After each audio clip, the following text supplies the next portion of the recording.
Entonces, esta es la última clase de bibliología. Como les dije la semana pasada, a mí me hubiera gustado tener una clase más para hablar un poco sobre cómo nos llegó realmente a nosotros la Biblia en nuestro idioma. Eso no lo vamos a poder dar, pero sí va a estar en el documento que vamos a poner en el sitio de internet de la iglesia. Ustedes habían hecho una tarea, habían copiado segunda y tercera de Juan. Por cuestiones de tiempo solo voy a ejemplificar cómo es que la crítica textual nos sirve a nosotros para determinar el texto original de cualquier obra literaria de la antigüedad, especialmente del Nuevo Testamento, ¿verdad? Entonces,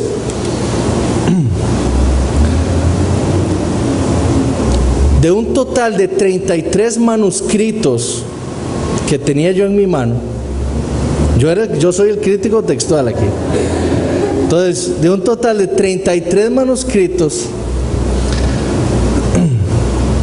encontré más o menos 126 errores o 126 variantes entre un texto y el otro.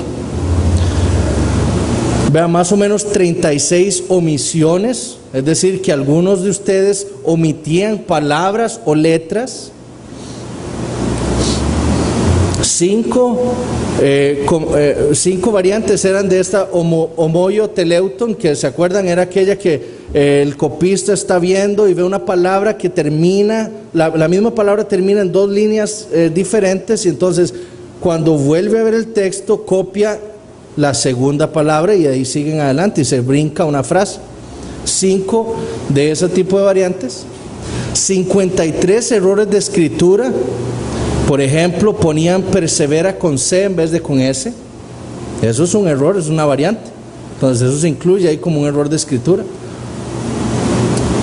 3 casos de ditografía, es decir, que repetían, como los ejemplos que vimos la semana pasada. Repetían frases enteras o repetían palabras. 2 metatesis, es decir, cambio en el orden de las palabras, ¿verdad? O como por ejemplo el caso que les puse, ahora lo vamos a ver, que dice hace esto, ponen esto hace, ponían hace esto, ¿verdad? Que también puede ser contado como un error de memoria, porque la persona leyó y copió, ¿verdad? Pero copió mal porque tuvo un error de memoria. 27 casos de errores de memoria, para un total de 126 variantes, de 33 manuscritos. Imagínense de miles. Vimos que más o menos habían 200,000 variantes de los más de 5,000 manuscritos que tenemos del Nuevo Testamento, ¿verdad? Pero corresponde a menos del 0.5, ¿verdad?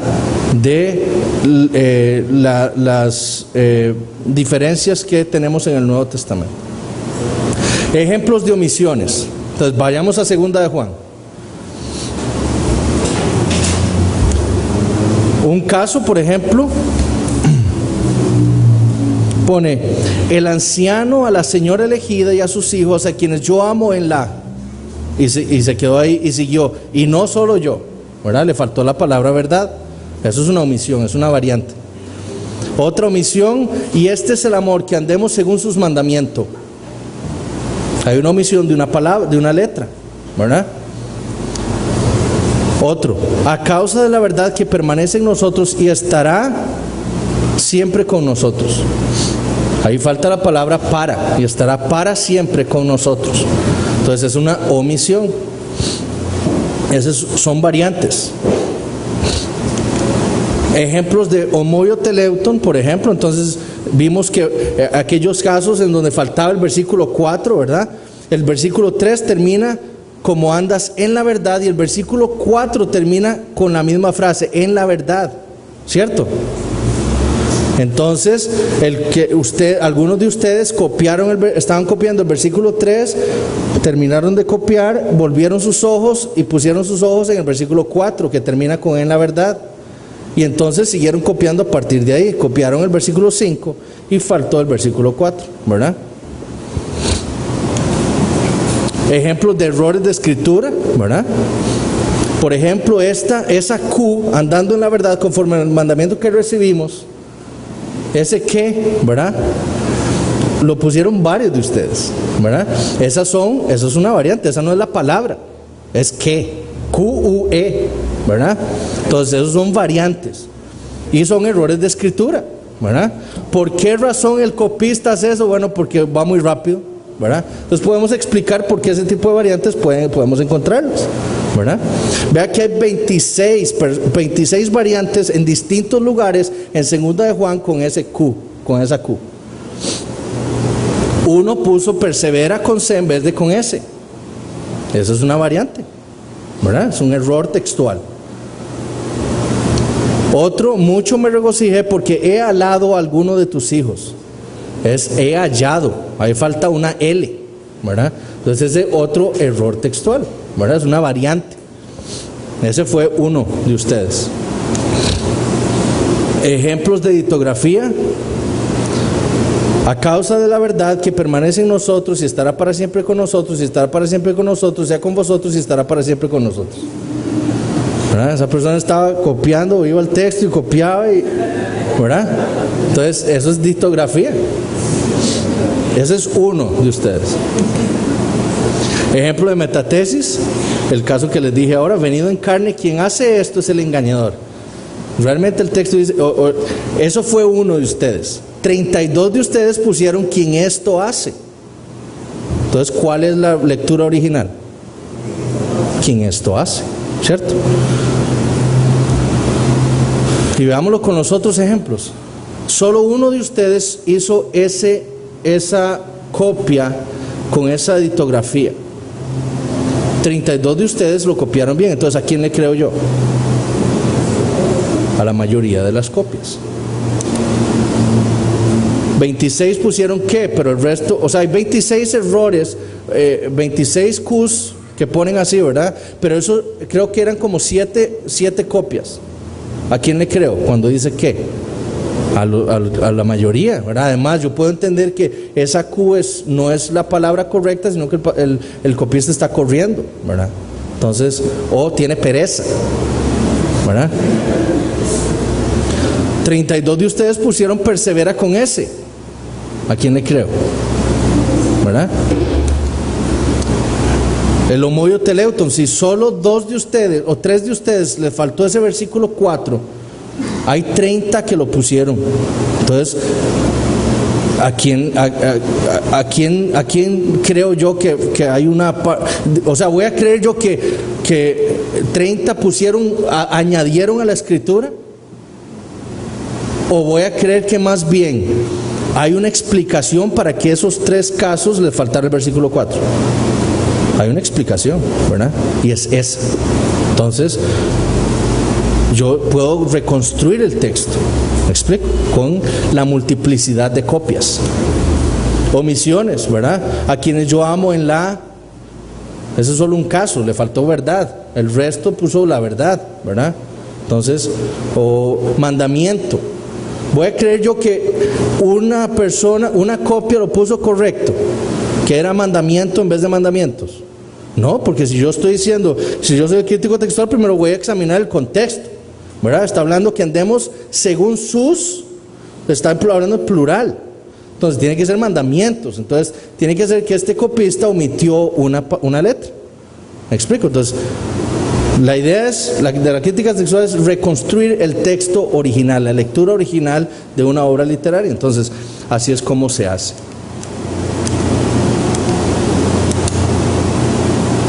Otro, ejemplos de memoria. Vean esa. ¿Qué dice el versículo 1? El anciano a la señora elegida. Creo que fueron, ¿cuántos casos? Espérense. 2 manuscritos pusieron el anciano a la señora escogida. Es elegida. Eso es un error de memoria.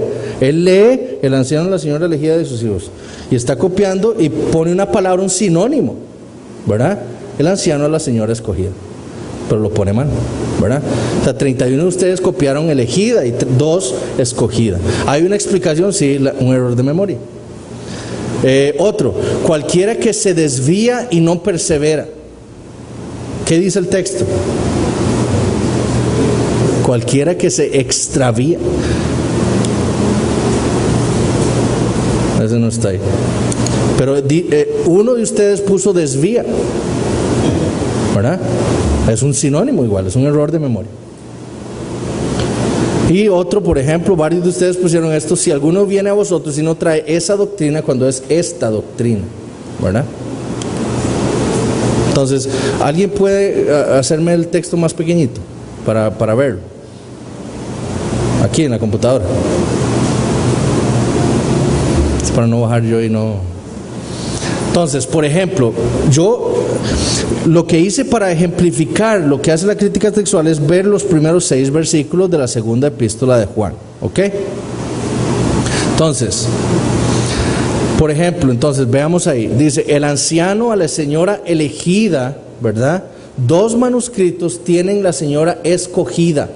Ok, entonces yo agarro y estoy leyendo los primeros 6 versículos de todas esas copias y digo, la gran mayoría tienen como lectura el anciano a la señora elegida, solo 2 tienen escogida, ¿verdad? Entonces yo, si soy el crítico textual que estoy examinando esas copias, lo que tengo que asumir es que 2 copias cometieron un error, ¿verdad?, de memoria, y asumir que la lectura original es elegida. Entonces eso es lo que yo hago. Un poquito más pequeño.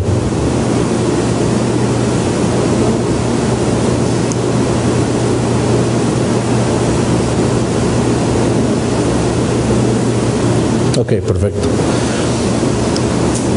Y entonces sigamos. Yo sigo leyendo todas las copias y entonces dice: y a sus hijos, a quienes 4 manuscritos omitieron la palabra yo, ¿verdad? O sea, 29 manuscritos tienen la lectura: a quienes yo amo en la verdad, y 4 leen: a quienes amo en la verdad. Entonces yo asumo que también hubo una omisión de una palabra ahí en 4 manuscritos, y que la lectura original es, la lectura original es: yo amo en la verdad. Y vean que ustedes, amo en la verdad, en esa verdad del versículo 1, un manuscrito pone verdad, le falta una letra, ¿verdad? Entonces yo asumo que ese copista copió mal. Y no solo yo, sino también todos los que un manuscrito cambia ese que por Q y apóstrofe, ¿verdad? Entonces yo asumo que el copista estaba corriendo. Han conocido la verdad, a causa de la verdad 2 manuscritos cambian de nuevo ese que por una Q y un palito. Permanece en nosotros y estará para siempre con nosotros. Esa frase, y estará para siempre con nosotros, falta en 3 manuscritos. Y un manuscrito, que fue el que vimos ahora el ejemplo, lo repite varias veces, ¿verdad? Entonces, tengo que faltan 3, entonces tengo 29 manuscritos que tienen esa frase, 3 no lo tienen, y uno de esos manuscritos lo repite, ¿verdad? Entonces yo asumo que 3 de esos manuscritos están omitiendo esa frase. Un manuscrito en el versículo 3 dice: sea paz con vosotros, gracia, misericordia y paz. Uno nada más. El resto lee: sea con vosotros, gracia, misericordia. ¿Entienden cómo funciona la crítica textual? Entonces, lo que nosotros debemos entender es que, porque vea, hay escépticos académicos hay un hombre que se llama Bart Ehrman. Él era un pastor cristiano, ¿verdad? Y él dijo: cuando yo entendí, él es un académico del griego, de la crítica textual, es un crítico textual muy famoso, trabajó con quizás el crítico textual más famoso de cualquier universidad, que se llama Bruce Metzger. Y Bart Ehrman dice que cuando él escuchó y entendió y estudió que habían 200,000 variantes en el Nuevo Testamento, él dijo: la Biblia no es cierta, esto es falso. ¿Okay? No podemos saber la verdad, no podemos entender lo que realmente escribieron los apóstoles. Eso es una mentira. Porque él, como crítico textual, tiene que entender que la multiplicidad de copias generan multiplicidad de variantes, pero que la multiplicidad de copias protege también. Porque nosotros podemos tomar, sabemos que no todos van a tener las mismas variantes, ¿verdad? Sino que unos van a cometer errores textuales aquí, otros aquí, otros aquí. Y entonces nosotros, tomando todas la cantidad de copias, podemos reconstruir el original, ¿verdad? Entonces, lo que nosotros debemos entender es que así como Dios preservó por medio del cuidadoso copiado del Antiguo Testamento por escribas que eran formados académicamente en el arte de copiar manuscritos, como fue el Antiguo Testamento, Dios preservó su palabra por medio de la multiplicidad de copias del Nuevo Testamento, hechas no solo en una localidad, sino en múltiples localidades, ¿verdad? Y no solo en múltiples copias, sino también en múltiples versiones, porque esas copias también fueron traducidas a otros idiomas, ¿verdad?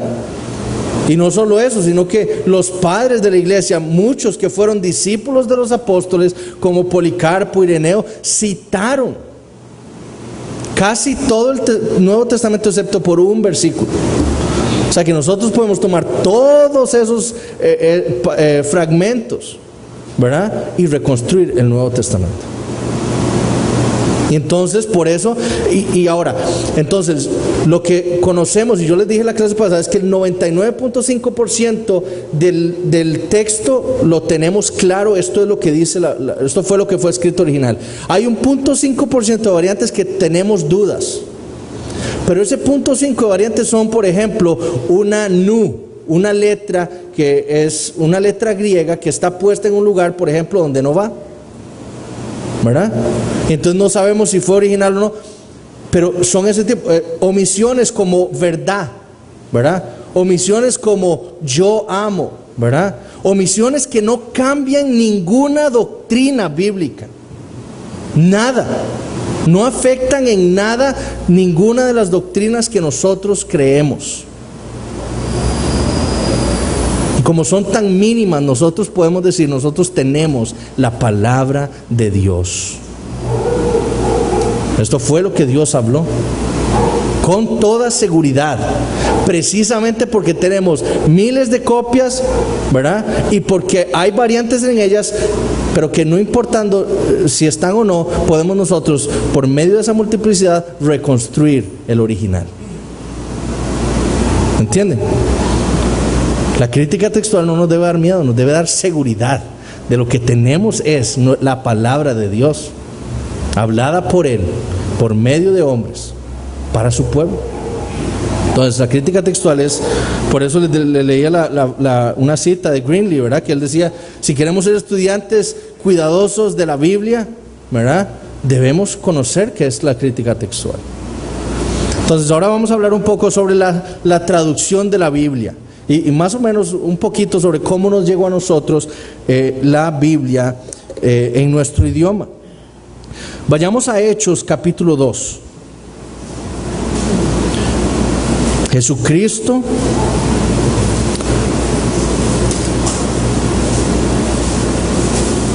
antes de ascender habla con sus discípulos.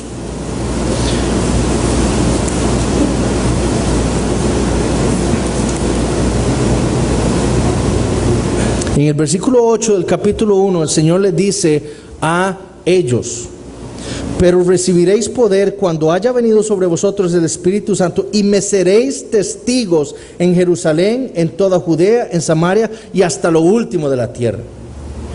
Ellos iban a dar testimonio de lo que Jesucristo hizo, ¿verdad?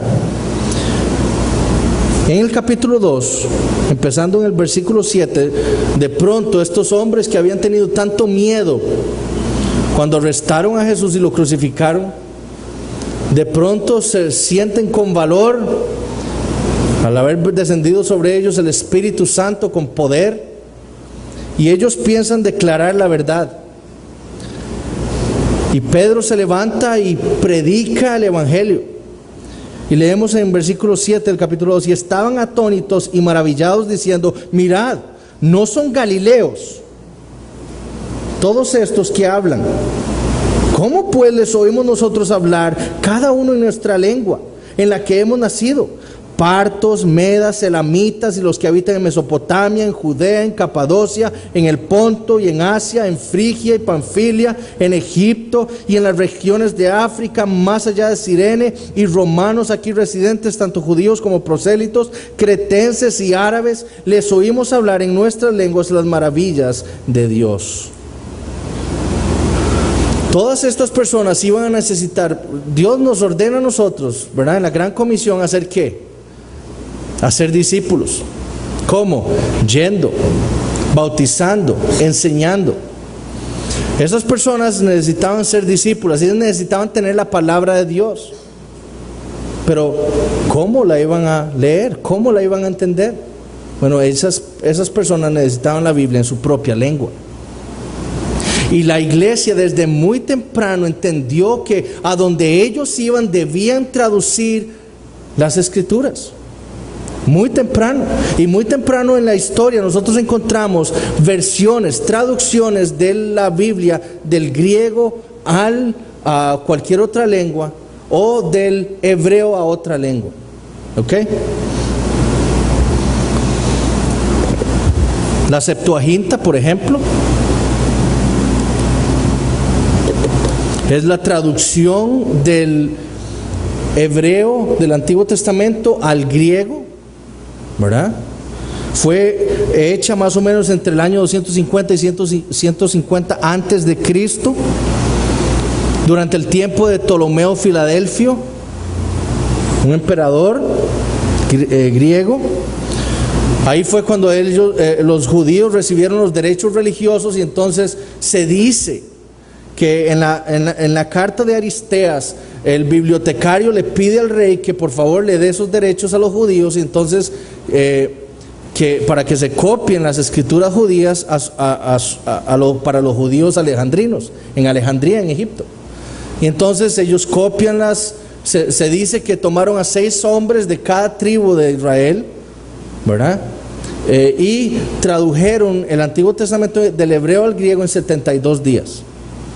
Ahora, no se sabe si eso es realmente cierto, ¿verdad? Eso es lo que dice la carta de Aristeas, pero no se sabe si es realmente cierto. Pero lo cierto es que se creó una traducción del hebreo al griego. ¿Por qué? Porque los judíos en Alejandría ya no hablaban tanto hebreo. De hecho, ya habían pasado del hebreo al arameo, ¿verdad?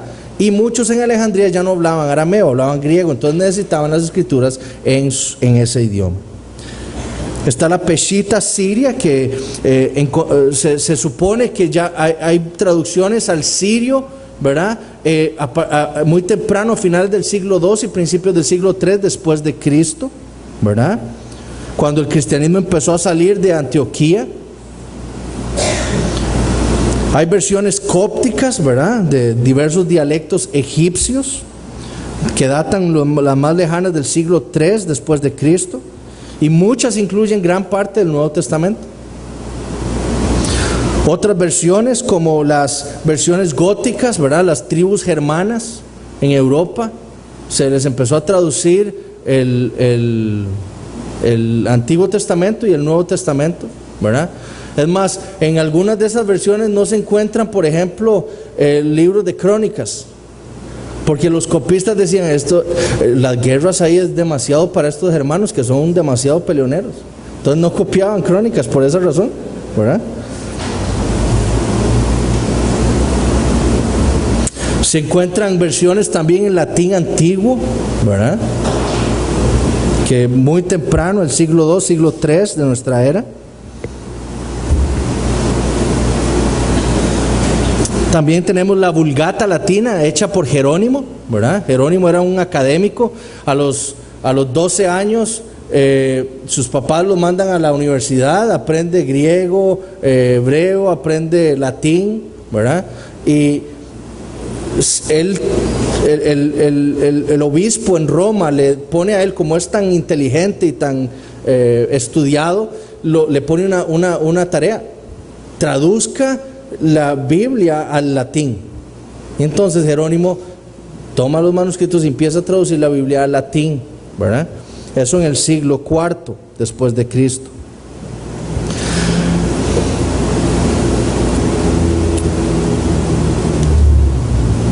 Ahora, ¿cómo llegó a nosotros la Biblia en español?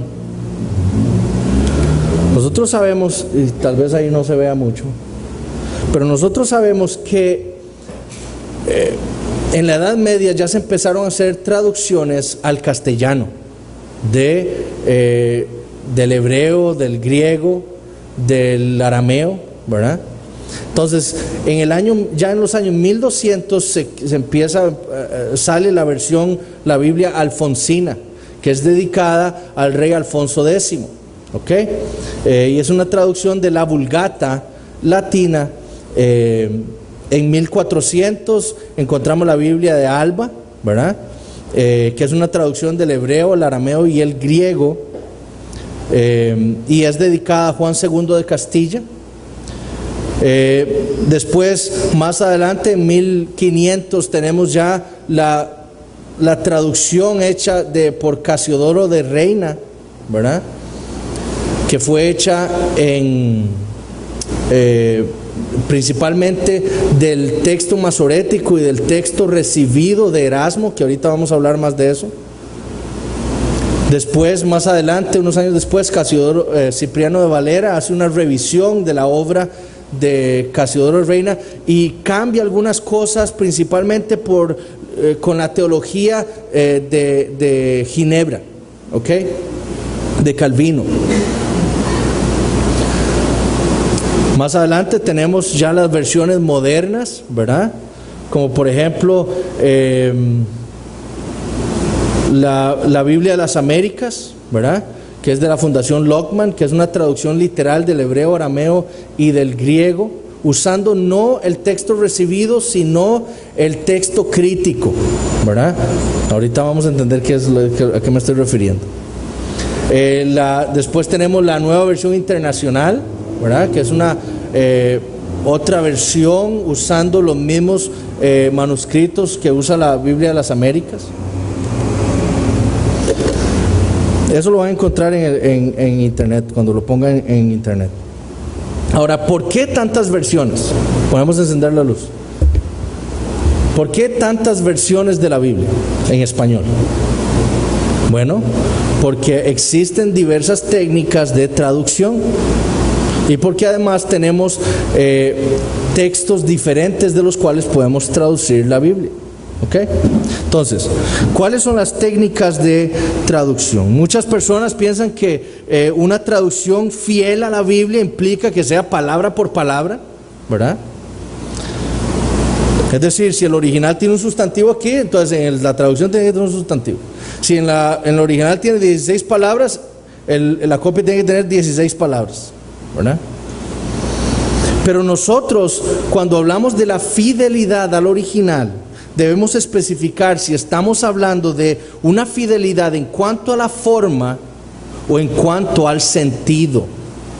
No es lo mismo. Y para ello existen diversas técnicas de traducción. Cualquiera de nosotros que hemos aprendido un segundo idioma sabemos que nosotros hay ocasiones que no podemos traducir literalmente, palabra por palabra, de un idioma a otro, ¿verdad? ¿Por qué? Porque dependemos del contexto histórico, dependemos del contexto geográfico, ¿verdad? Un dicho que tico no lo va a entender si lo traducimos un americano, ¿cierto? Porque se basa mucho, entonces generalmente a veces no podemos hacer traducciones literales. Podemos hacerlas, pero el otro no lo va a entender, ¿verdad? Entonces tenemos que parafrasear para que el otro pueda entender.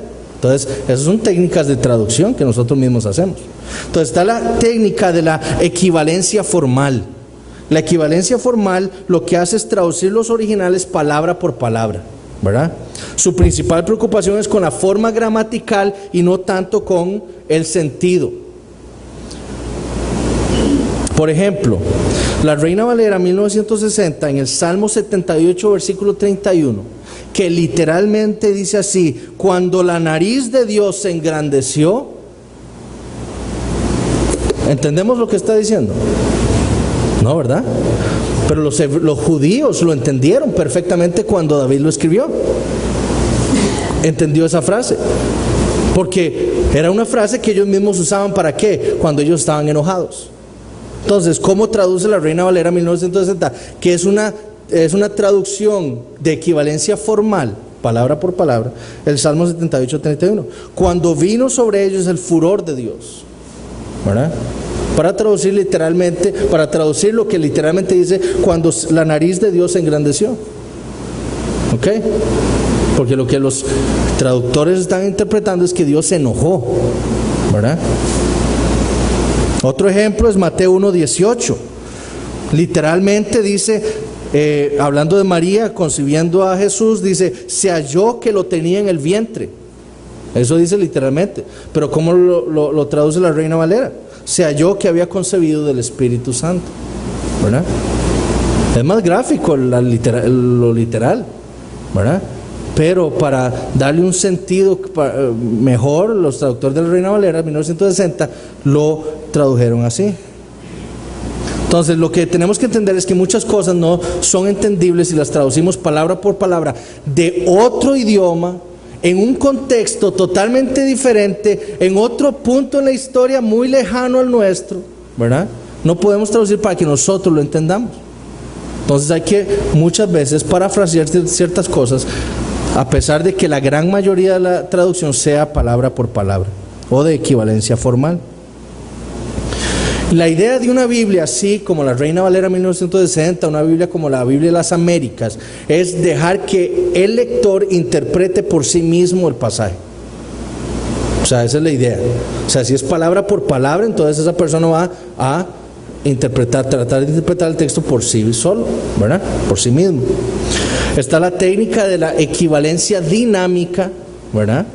Que lo que no se preocupa tanto por la forma gramatical, sino más bien por el sentido, ¿verdad? El sentido para que el lector pueda entender mejor lo que el autor original quiere decir o quiso decir, para que sea más fácil de comprender. Sin embargo, ese tipo de traducciones también traen algunos problemas. ¿Por qué? Porque lo que está haciendo el traductor es interpretando el pasaje en el original y parafraseando una traducción, ¿verdad? Para que, con la intención de que sea más fácil para el lector entender lo que está en el original, ¿verdad? Pero entonces, hay versiones en las que realmente se le quita el sentido al original. La palabra es una de esas, ¿verdad? En donde cambia la palabra justificación por amistad con Dios. Entonces le quita el sentido judicial que Pablo está usando en una frase, ¿verdad? Y que Pablo quiere que entendamos. La doctrina de la justificación es algo judicial. Es un pecador delante de un juez, ¿verdad? Y cambiando la amistad como que pierde el sentido, ¿verdad?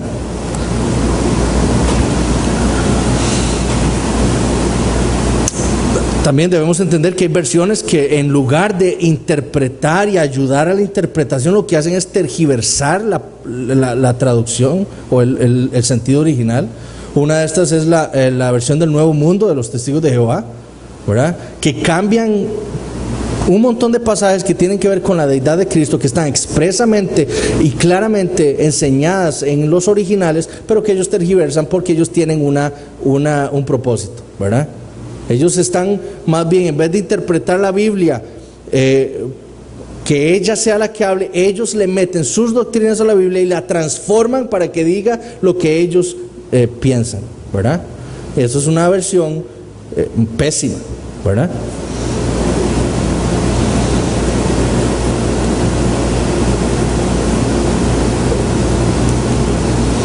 Entonces, ¿qué Biblia más o menos de equivalencia formal? La Biblia de las Américas, la Reina Valera 1960. Equivalencia dinámica, parafraseando, frase por frase, Dios habla hoy. Traducción en lenguaje actual, la Biblia latinoamericana, la palabra. Y una mezcla entre equivalencia formal y dinámica es la nueva versión internacional, ¿okay? Que lo que trata de ser lo más literal posible, pero muchas de las cosas lo parafrasean, ¿verdad? O lo interpretan el sentido del original, más que palabra por palabra.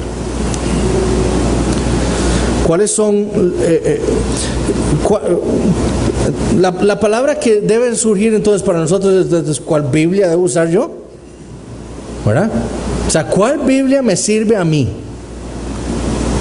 ¿Cuál Biblia es mejor?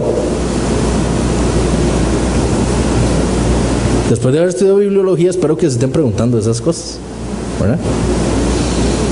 Es una pregunta sumamente importante. El deseo del cristiano es tener una versión fiel de la palabra, ¿verdad?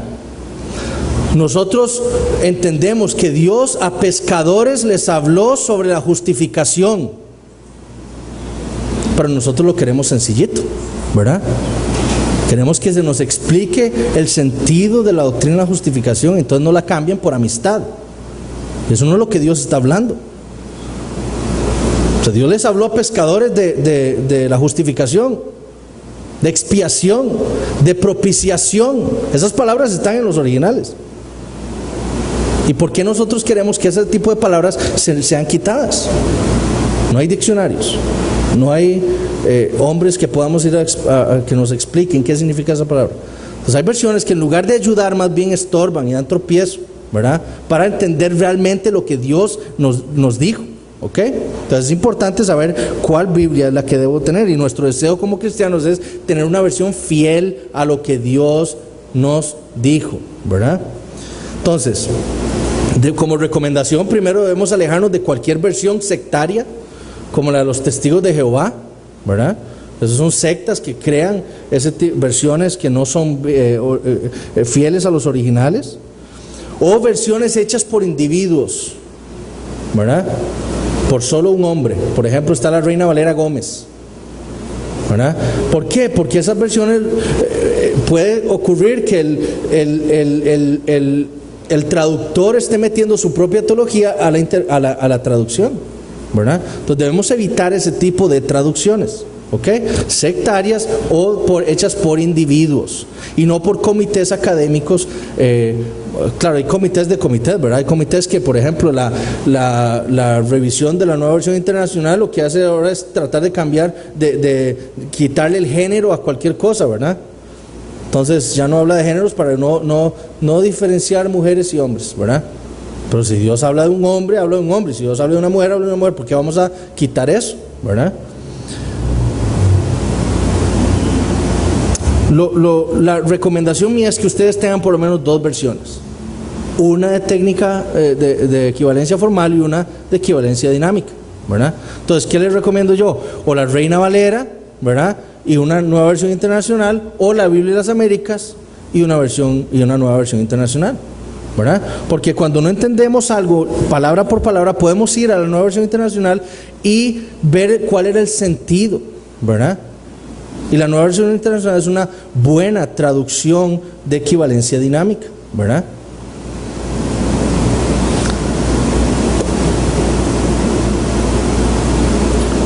Entonces, ahora, este curso lo quise aprovechar también para enseñarles esto.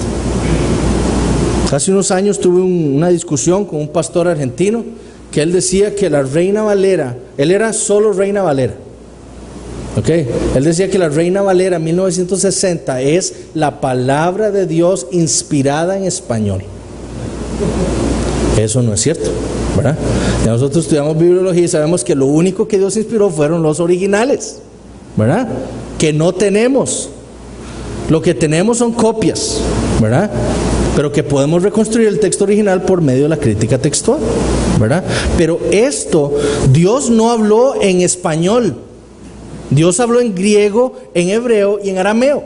Entonces la Reina Valera 1960 no es la palabra inspirada por Dios en español. ¿Ok? ¿Entendemos eso? Ok, eso es muy importante. Entonces, por ejemplo, Gary Miller escribe un libro defendiendo esta versión de la Reina Valera Gómez, en un libro que se llama ¿Por qué la Biblia Reina Valera Gómez es la perfecta palabra de Dios? Y él dice: Dios inspiró la escritura. Los escritos hechos a mano por Moisés, los profetas y los apóstoles son escritura y son inspirados. Amén. Pero a las copias exactas y a las traducciones correctas también se les llama escritura. Son tan inspiradas como los originales, conocidos también como autógrafos originales. La Biblia Reina Valera Gómez es una traducción exacta de copias confiables de las palabras de Dios. ¿Cómo sabe él? Ahora vamos a ver qué pasa. Así que podemos confiar que nuestra Biblia, Reina Valera Gómez, son las palabras de Dios preservadas en español. Ahora, esto no es solo latinoamericano. En el mundo de habla inglesa o anglosajona existe lo que se conoce como los solo Biblia del Rey Jaime. ¿Okay? Y ellos creen que la Biblia del Rey Jaime es la palabra de Dios inspirada en inglés, ¿verdad? Y entonces ocurre lo mismo, que es el mismo argumento que usan estos, que solo Reina Valera, ¿verdad?, para refutar cualquier versión moderna, ¿verdad? Y ahora vamos a ver los ataques. Entonces, los ataques de estos hombres que se dicen solo Reina Valera, ellos argumentan que la única versión válida, fiel y preservada, inspirada por Dios, es la Reina Valera. Que el resto de versiones son tergiversaciones que lo que hacen es pervertir la palabra de Dios, quitar doctrinas, debilitar doctrinas, ¿verdad? Una vez que escribí sobre esto, escribí precisamente por este anuncio. Decía: lucha total contra la apostasía. Odio esos anuncios. Alerta, alerta, la Nueva Versión Internacional es parte de una conspiración contra las Sagradas Escrituras. Una conspiración. Esto no es un juego. Esta versión se basa en una revisión o crítica textual, así le llaman ellos, hecha por Westcott y Hort, dos enemigos del cristianismo que no creían en la divinidad de Jesucristo, no creían en el infierno, ni tampoco que existiera tal cosa como pecado. Reitero, los que están detrás de esto no están jugando, y es tu responsabilidad informarte debidamente sobre esto, ahora que sabes, eres responsable. El ataque de estos hombres era la Nueva Versión Internacional, ¿verdad? Es satánica, ¿verdad? Hecho por hombres que dijeron que el texto crítico es satánico, que odia la deidad de Jesucristo, no creen en el pecado. Vean algunas diferencias entre la Reina Valera 1960 y la Nueva Versión Internacional. Ellos dicen, por ejemplo, que la Nueva Versión Internacional ataca la divinidad de Jesucristo porque cambia la frase Hijo de Dios por Hijo del Hombre en Juan 9:35. Y también cambia la palabra Dios, que en la Reina Valera en 1 Timoteo 3:16, por Él. Y vayan a esos pasajes y se van a dar cuenta que la Nueva Versión Internacional, en vez de Dios, en 1 Timoteo 3:16, dice Él, ¿verdad? Hablando de Jesucristo. Ahora, es cierto que la Nueva Versión Internacional ataque la divinidad de Jesucristo. Además, si yo uso los argumentos que usan los solo Reina Valera para atacar la Nueva Versión Internacional, yo podría atacar la Reina Valera con los mismos argumentos. Yo podría decir, la Reina Valera ataca la divinidad de Jesucristo. ¿Por qué? Vean, por ejemplo, en Hechos 20:28, ahí está. La Reina Valera dice: por tanto, mirad por vosotros y por el rebaño que el Espíritu Santo os ha puesto por obispos para apacentar la iglesia del Señor, la cual Él ganó por su sangre. La Nueva Versión Internacional dice: tengan cuidado de sí mismos y de todo el rebaño sobre el cual el Espíritu Santo los ha puesto como obispos para pastorear la iglesia de Dios, que Él adquirió con su propia sangre. No está hablando ahí de la divinidad de Jesucristo. ¿Quién compró a la iglesia? Jesucristo. ¿Y quién dice ahí la Nueva Valera que es Jesucristo? Dios. ¿Ok? Falso. En Juan 1:18, la Reina Valera 1960 dice: a Dios nadie le vio jamás. El unigénito Hijo que está en el seno del Padre, Él le ha dado a conocer.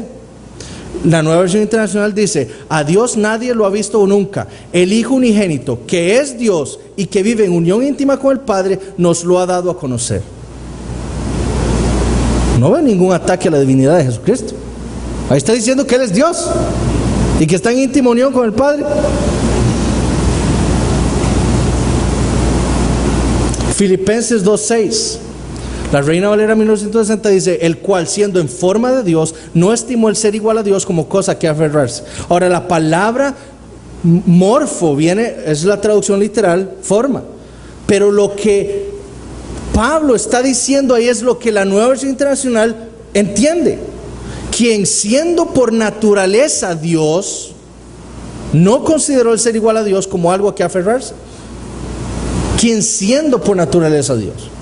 La Nueva Versión Internacional afirma la divinidad de Jesucristo. Dicen también los argumentos que la Nueva Versión Internacional niega que Jesús cumpliera la profecía de Isaías 53 porque omiten el pasaje en Marcos 15, 28, ¿verdad? El cual la Biblia de las Américas también lo omite. Ya vamos a ver por qué.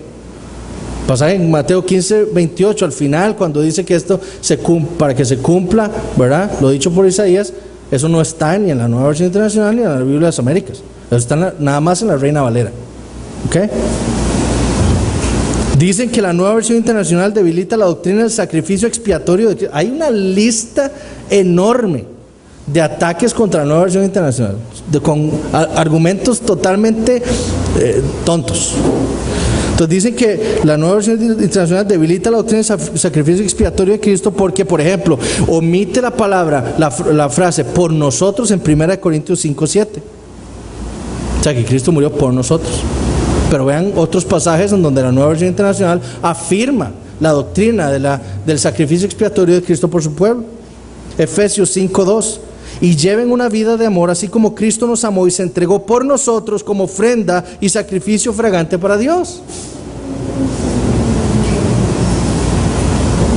Ahora dicen que la Nueva Versión Internacional ayuda a que los cristianos duden de la Biblia porque anota al final que pasajes como Marcos 16, del 9 al 20 no son originales.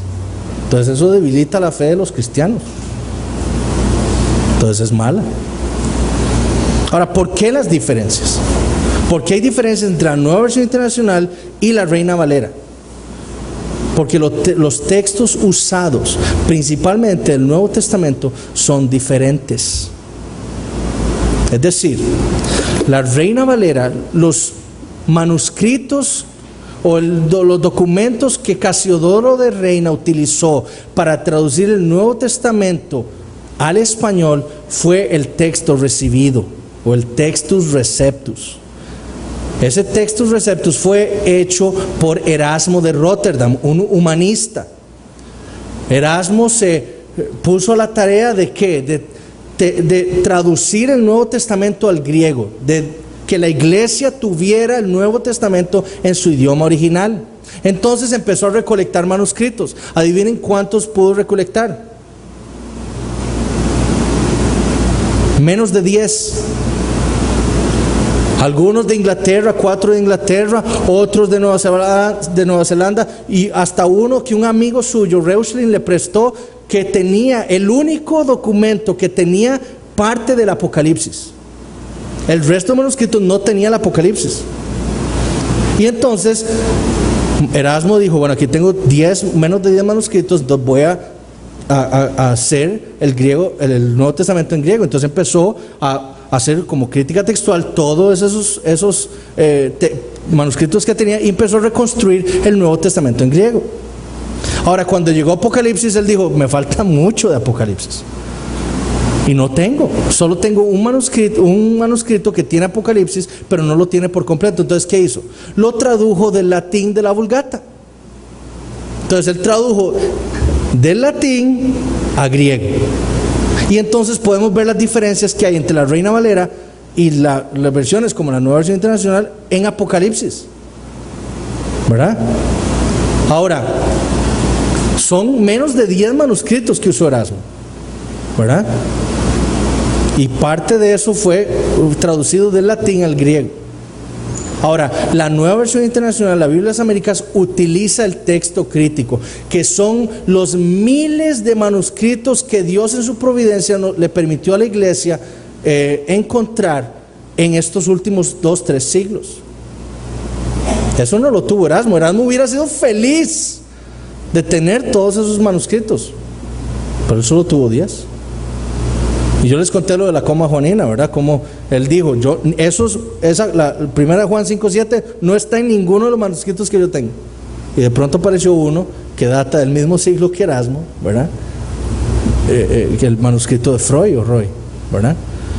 Que así lo tenía. Entonces Erasmo, habiendo hecho una promesa de que si aparecía un manuscrito en griego lo ponía, lo metió en el texto recibido, ¿verdad? Sabiendo que no era original. Entonces,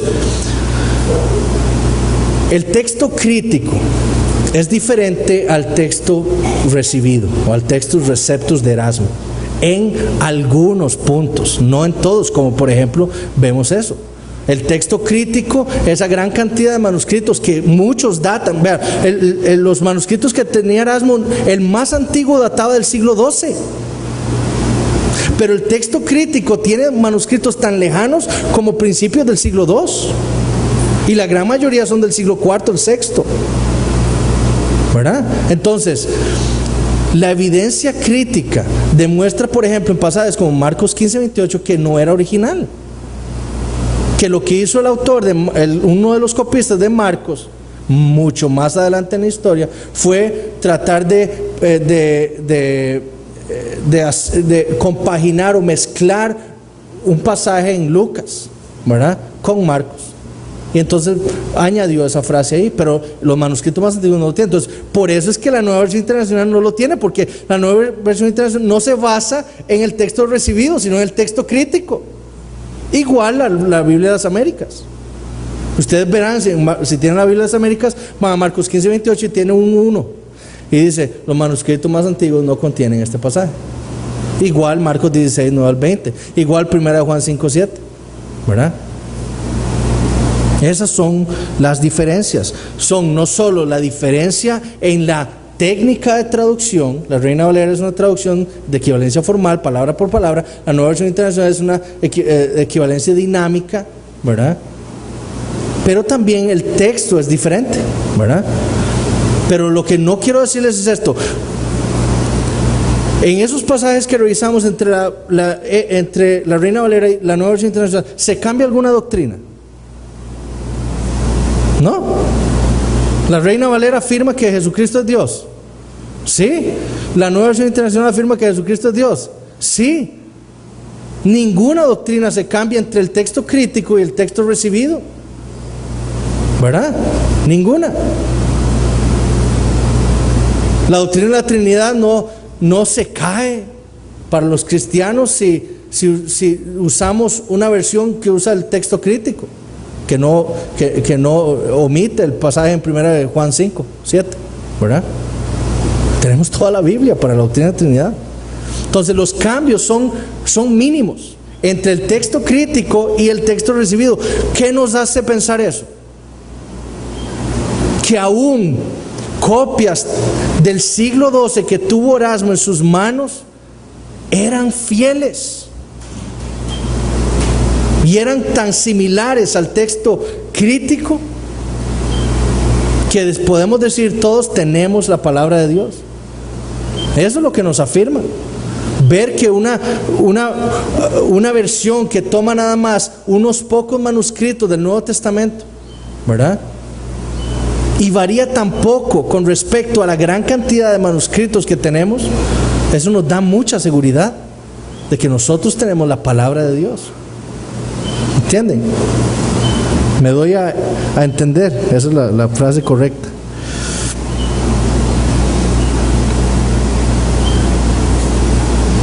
Entonces, después de todo este pequeño curso de bibliología, lo que debemos ver es la mano invisible de Dios, como en el libro de Esther, preservando su palabra para la posteridad, para las generaciones futuras, para su pueblo, el cual él iba a levantar muchos siglos después.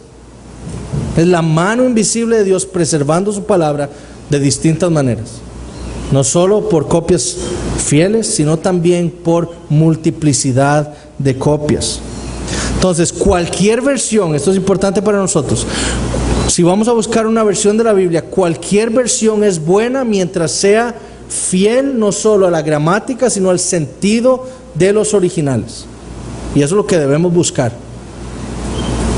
Debemos preguntar, bueno, esta Biblia, ¿qué tipo de traducción es? A ver si saben. Equivalencia formal o equivalencia dinámica, ¿verdad? Eso ya podemos entender eso, ¿verdad? ¿Qué necesito yo? Bueno, tengo una Reina Valera, tengo una Biblia de las Américas. Sí, me voy a comprar una equivalencia dinámica y voy y adquiero una Nueva Versión Internacional.